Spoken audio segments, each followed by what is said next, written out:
Welcome to the Darkstream. VoxDay, VoxDay.blogspot.com, and Infogalactic News. So they're tabulating the results in the UK right now, and nobody knows exactly how it's going to turn out. But one thing that is already quite clear from the exit polls and so forth is that it appears that Theresa May made a massive mistake in calling the election. Not unlike Gordon Brown did with the Labour government, he decided that it was time to. She decided that it was time to call an early election because she was so strongly ahead in the polls. But she made two fatal errors. Number one, she did not run on Brexit. Brexit is popular. Brexit is popular with a majority of the country, especially the majority of the country that is not Scotland. And so, obviously the Scots were not involved in the Brexit vote, so it's kind of a wash in that regard. But the point is that when you have a popular position, and it's very clear that the Brexit position became more and more popular after it was successfully voted for, and it was successfully defended when Parliament was forced to vote on it. Why would you not stand by that position? Why would you not do that? And so, I don't think that it's likely that she threw the election. That's not, there are easier and more dramatic ways of doing that. And it's not going to work. The British people have decisively voted to leave. The Parliament has voted to leave. If they try to overturn it, there is going to be significant violence there. There is no way that the British people, however cucked many of them might be, they're not going to accept that. Furthermore, May also made a huge mistake in her stupid, infantile, and cowardly responses to the attacks in Manchester and London. It is very, very clear to everyone in Britain, and certainly a lot of outside observers, that she is not even remotely prepared to deal with Islam, immigration, Islamic terror, and that sort of thing. She did not. She was terrible when it was her job to control immigration. She didn't, and so there's some question as to whether her fecklessness was intentional or not. Obviously, like most people at her level in British politics, she is a globalist and wants to be part of the EU and all that sort of thing, just like all the other leaders. Again, one of the many reasons that I point out that direct democracy and mob rule is vastly preferable to the representative perversion that is fake democracy. So, we'll see what happens. Somebody said that the Tories are actually outperforming in some exit polls, and that may be the case. Maybe it's entirely possible that we're dealing with fake news here. I don't know. I can't make that call. I don't have any way of knowing that. And so, it's a question. It's a question of what you can expect from these leaders. And like I said, it's going to take 2 electoral cycles for the nationalists to come to power. This is the first cycle. There are already young conservative politicians who are seeing what is happening here, who are nationalists, and they are going to be coming to the fore. UKIP is dead. I thought that even the reduced portion of the vote they were supposed to get in the polls was probably exaggerated, and that appears to be the case. They appear to be, because basically there's no reason for them to exist anymore. They were a one-issue party. Niles Farage led them effectively. He led them to victory. They obtained their objective, and now there's no reason for them to exist. Unfortunately, the name is taken, but what is now needed is, a English national party, not a British national party. There's plenty of flaws with the BNP, but what's needed is an English nationalist party, and a party that stands for England, that stands for traditional England, that stands for white England, that totally opposes immigration and that sort of thing. UKIP never ever adopted those principles. UKIP was always a uneasy alliance of people that valued traditional England, as well as people who simply couldn't abide the EU. And the thing is, you need to understand that the intrusiveness of the EU is such that even if you were a globalist, even if you were somebody who was opposed to the idea of Little Britain and all that sort of thing, there were still plenty of good reasons to not want to have anything to do with the EU. Because the EU is essentially a occupying force without a military. So anyhow, UKIP, there's now a vacuum that is developing in Britain, just like there was in the United States, just like there is in France, just like there is in Sweden, because none of the established parties support the positions that the growing majority of people support. And so the first time someone is able to tap into that, they are going to sweep to power more rapidly than most people think is possible. And so, let's get rid of this dude here. You could almost get rid of somebody like that just on the basis of their title. I mean, snark is bad enough in women, but snark in men is just unbearable. Anyhow, so and again, I'm not saying that it's fake news. I am saying that I'm hearing, I'm reading one thing, I'm hearing some other things. I don't know. We don't have the results yet. I'm commenting on what appears to be the case. If what they're saying now turns out to be false, then my analysis is going to be wrong. I'm not saying that it is. I'm just mentioning the possibility. In terms of what happened to UKIP, it just appears that there's no reason to vote for UKIP. I mean, they're a party in disarray. They don't have a reason to exist. They've been successful. The correct thing for them to do after Brexit was voted for was to disband.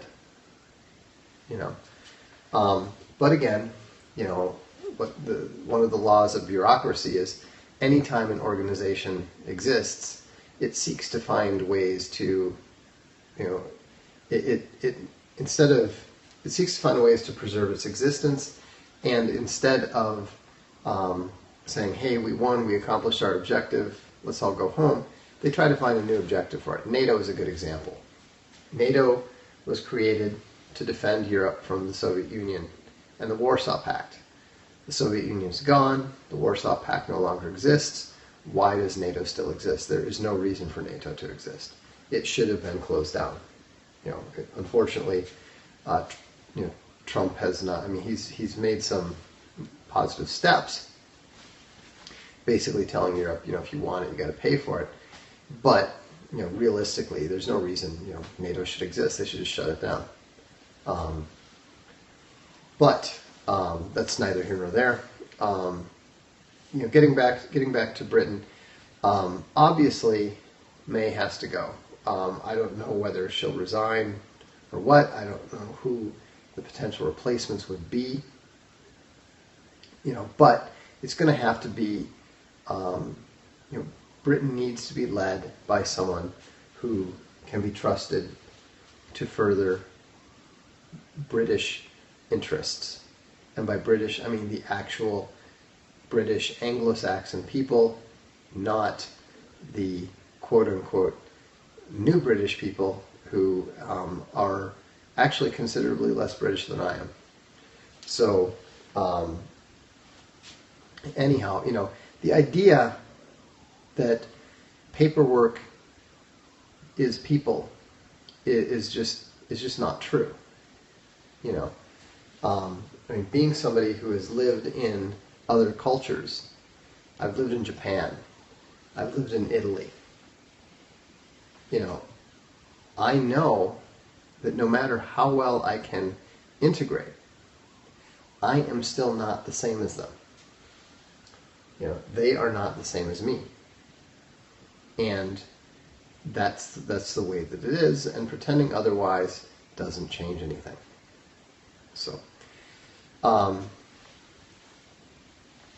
that's a good point. Farage was UKIP for all intents and purposes.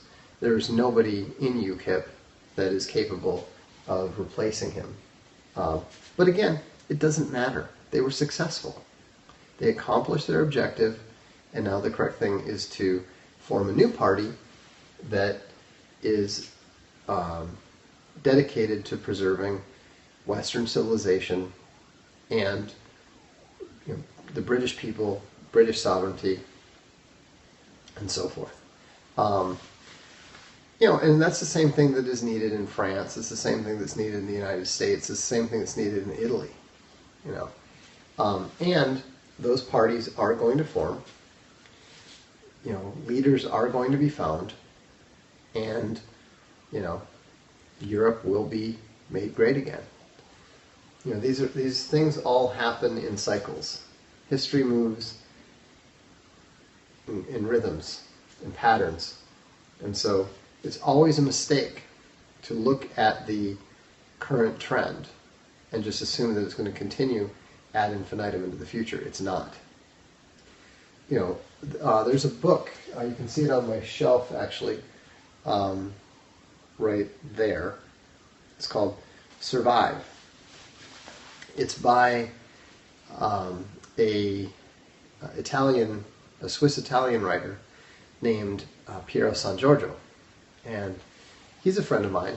I've met him. Very smart guy.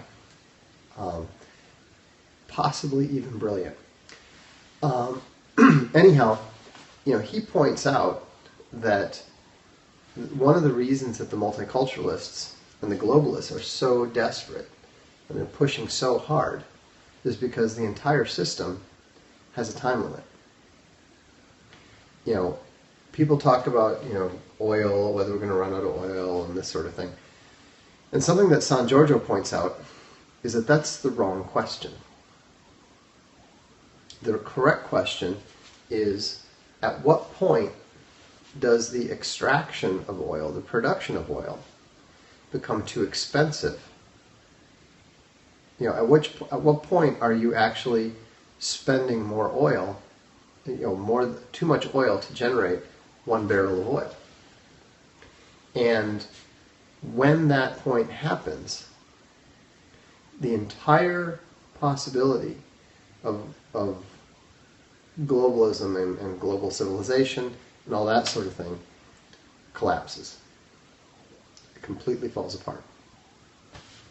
And so, I don't know what the time frame is for that, but we know that the current trend with with people spilling out of Africa and spilling out of Asia and increasing the amount of energy that they require to maintain their new and expanded lifestyles.